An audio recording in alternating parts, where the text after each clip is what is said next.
Hello everyone. हमारा आज का टॉपिक है कोफिशिएंट ऑफ लिमिटिंग फ्रिक्शन। ठीक है, देखो कोफिशिएंट ऑफ लिमिटिंग फ्रिक्शन कैसे हम निकालेंगे। तो सबसे पहले आपको पता है जो फोर्स ऑफ लिमिटिंग फ्रिक्शन है वो directly proportional to normal reaction से होती है। ठीक है, ये पॉइंट हमने लॉज ऑफ फ्रिक्शन में भी पढ़ा था, जिसमें हमने लिखा था the limiting friction F L, जिसको हम एफ एल के साथ डिनोट करेंगे, इज डायरेक्टली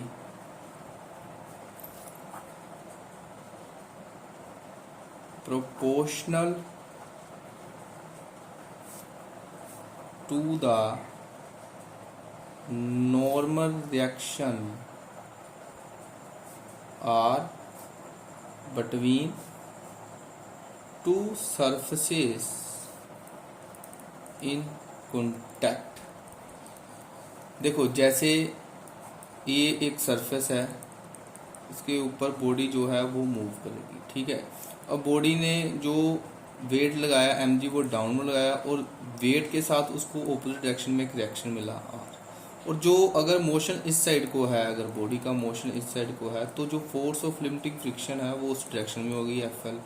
तो लॉज ऑफ फ्रिक्शन में हमने यही चीज़ पढ़ी है कि जो फोर्स ऑफ लिमिटिंग फ्रिक्शन है वो directly proportional to normal reaction r है। ठीक है, अगर आप यहाँ से डायरेक्टली प्रोपोर्शनल का सिंबल हटाते हो तो ये आएगा आपके पास म्यू r। तो वेयर म्यू क्या है, where mu is a constant called coefficient of limiting friction.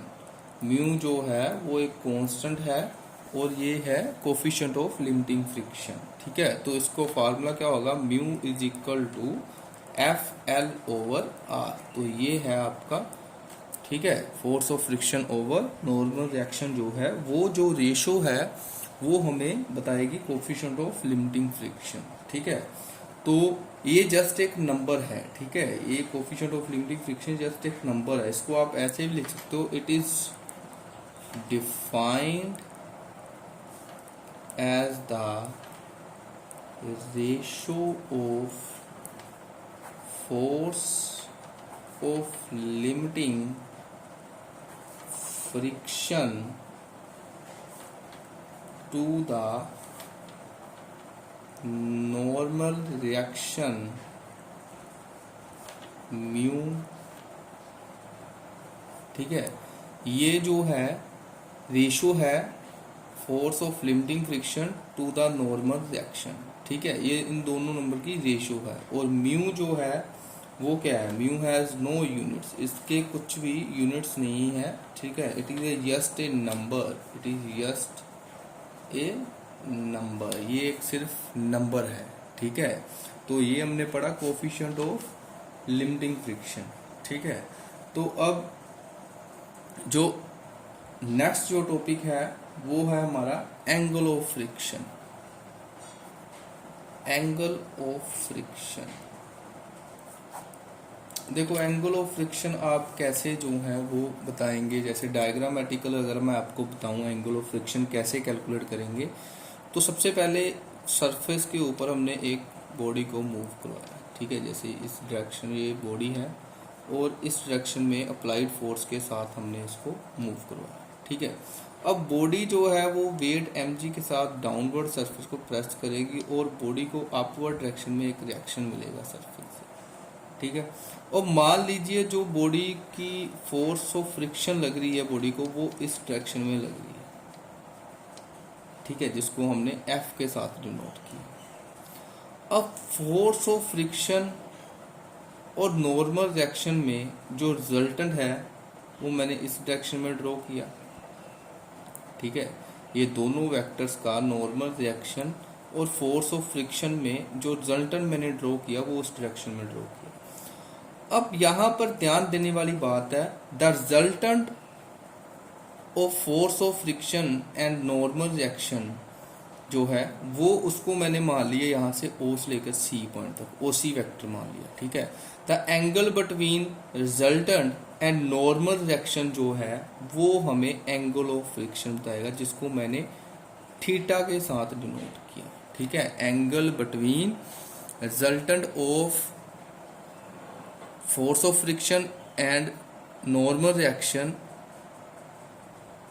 ठीक है, जो एंगल है जो कि resultant of force of friction और नॉर्मल रिएक्शन का जो रिजल्टेंट है ओसी वेक्टर, उसमें एंगल और जो नॉर्मल रिएक्शन में एंगल थीटा है वो जो है वो एक फोर्स ऑफ फ्रिक्शन है। ठीक है, तो इसको आप लिख सकते हो the angle of friction between any two surfaces in contact is defined as the angle which the resultant of the force of friction